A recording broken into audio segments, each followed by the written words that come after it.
Se han cumplido varios años de la detención de Luka Magnotta tras el crimen que conmocionó a Canadá. El perfil del criminal que pasó de una infancia violenta a los intentos por sobresalir en las redes sociales. La ciudad de Montreal nunca olvidará el hallazgo que estremeció las calles en mayo de 2012. Soy Paola Cervera y este es el caso de Luka Magnotta, un actor no porque se grabó mientras cometía un asesinato.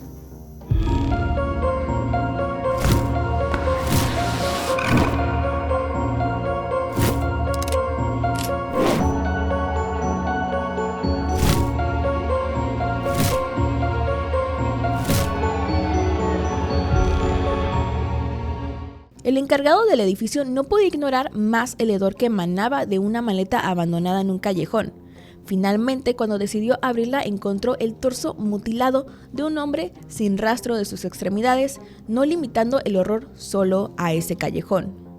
A medida que avanzaba la primavera, más partes del cuerpo del hombre aparecieron en los lugares más inesperados de Canadá. El pie izquierdo fue encontrado en un paquete enviado a las oficinas del primer ministro de ese país. La mano izquierda, destinada al Partido Liberal, fue interceptada antes de llegar a su destino, pero lo más macabro estaba por venir. La mano derecha y el pie derecho de John Lynn fueron enviados a 2 escuelas primarias en Vancouver. Los salones llenos de niños se convirtieron en escenarios de terror cuando abrieron los paquetes con los restos humanos. John Lynn, un hombre de 33 años, había llegado a Montreal desde China con grandes expectativas y sueños por cumplir. Como estudiante internacional, su vida en Canadá giraba en torno a sus estudios y la búsqueda de nuevas amistades, pero su destino se cruzó con el hombre que acabaría con su vida de la manera más brutal imaginable. La noche del 24 de mayo del 2012, John Lynn respondió a un anuncio en Craigslist publicado por Luka Magnotta, quien buscaba a alguien interesado en ciertas prácticas de esclavitud y sumisión. A las 9 de la noche, Lynn envió su último mensaje de texto a un amigo. Lo que sucedió después quedó inmortalizado en un video que Magnotta subiría al día siguiente en un sitio web llamado bestgore.com. El video, titulado "Un lunático, un picayelo", mostró a Lynn desnudo y atado al marco de la cama mientras la música resonaba de fondo. El video de 11 minutos era una escena de horror inimaginable. Magnotta atacó a Lynn con un picayelos y un cuchillo de cocina, desmembrando su cuerpo mientras grababa cada momento. En una serie de actos macabros, Magnotta abusó sexualmente del cuerpo inerte de Lynn, permitió que un cuerpo mordiera los restos y, según la policía, incluso comió partes del cadáver. De hecho, encontraron evidencia de canibalismo en una versión extendida del video que revisaron. Antes de este crimen atroz, Luka Magnotta ya había mostrado señales de una mente perturbada. La policía ya lo había investigado tras más de un año al descubrir videos en los que torturaba y mataba animales. En diciembre del 2010 había publicado un video titulado "Un chico, un gatito", donde asfixiaba a 2 animales con una aspiradora y una bolsa de plástico. Estos detectives en línea habían recopilado una cantidad impresionante de información sobre Magnotta. Analizaron metadatos de sus fotos, encontraron pistas sobre su paradero y compartieron todo con la policía. Sin embargo, sus advertencias fueron en parte ignoradas. "Solo son gatos", les dijeron las autoridades, desestimando las preocupaciones de que Magnotta podría escalar a la violencia. Cosa bastante rara, porque la tortura o quitarle la vida a los animales es una señal clara de psicopatía. Los esfuerzos de Magnotta por hacerse notar en línea también fueron reveladores de su necesidad de atención. Creó páginas de Wikipedia sobre sí mismo, falsos fanpages y difundió rumores de que estaba en pareja con la asesina en serie Karla Homolka, conocida como la Barbie asesina. Para los detectives en línea, la motivación de Magnotta era clara: buscaba la fama a cualquier costo.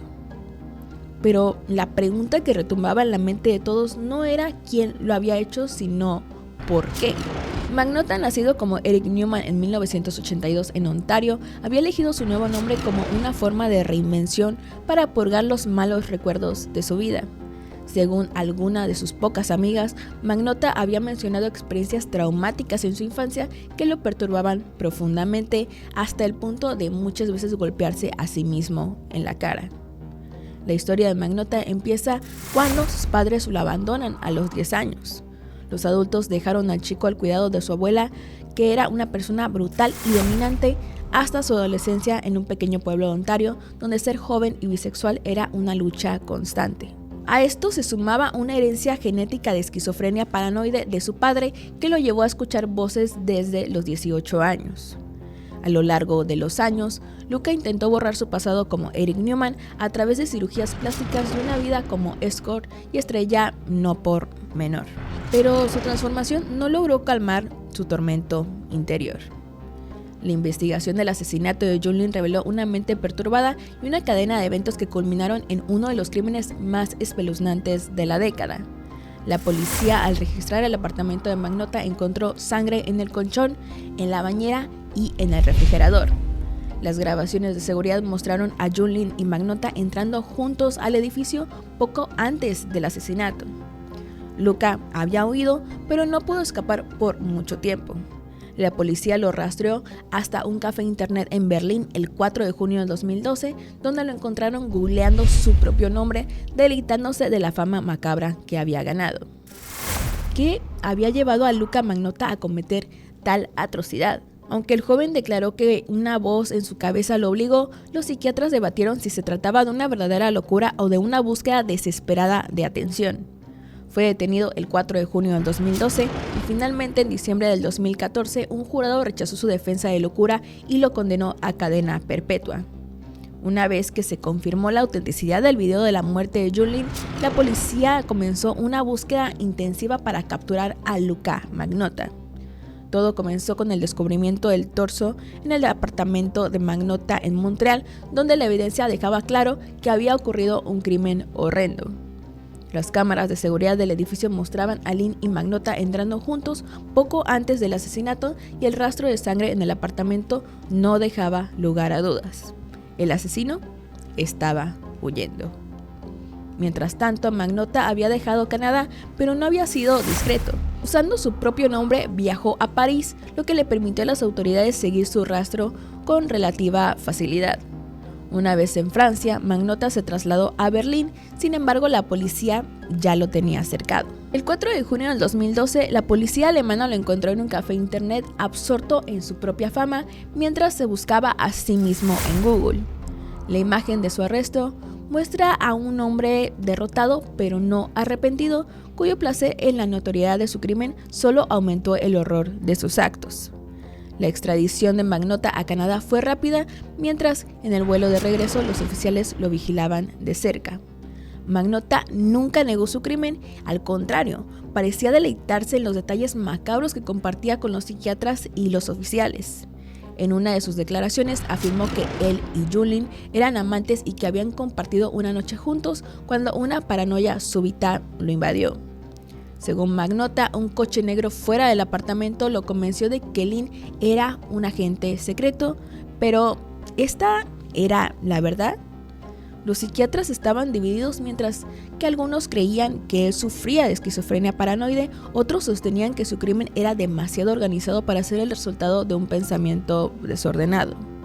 Luca había planeado su escape, había dispersado los restos de su víctima y había documentado todo, lo cual sugería una premeditación fría y calculadora. En diciembre del 2014, tras un proceso judicial lleno de revelaciones macabras y testimonios desgarradores, el jurado lo declaró culpable de todos los cargos: asesinato en primer grado, profanación de un cadáver, distribución de material obsceno, acoso criminal y uso de correos para enviar material indecente. La familia de Jun Lin describió el impacto devastador de su pérdida. Su padre, en un momento particularmente emotivo, habló de los sueños y aspiraciones de su hijo, sus logros académicos y la promesa de un futuro truncado brutalmente. El veredicto del jurado fue contundente. Magnota fue condenado a cadena perpetua sin libertad condicional durante 25 años. La sentencia fue un alivio parcial para los amigos y familiares de Lin, pero no podía borrar el dolor de su pérdida. My name's Luca, and I don't live on the second floor. Okay, so that's obscure. Las acciones de Magnotta y las repercusiones de su crimen han llevado a una reflexión profunda sobre los límites de la moralidad, la responsabilidad individual y el papel de las plataformas digitales en una propagación de la violencia. A medida que la sociedad intenta sanar de este terrible suceso, es crucial recordar a Yulin y a todas las víctimas de la violencia, abogando por una mayor empatía y una vigilancia más eficaz para prevenir tales tragedias se repitan en el futuro. Este caso sirve como un recordatorio doloroso de la fragilidad de la vida y de la importancia de actuar con humanidad, compasión y responsabilidad en todas nuestras acciones, tanto en el mundo real como en la virtual. Soy Paola Cervera y nos vemos la próxima en Enigma de Medianoche.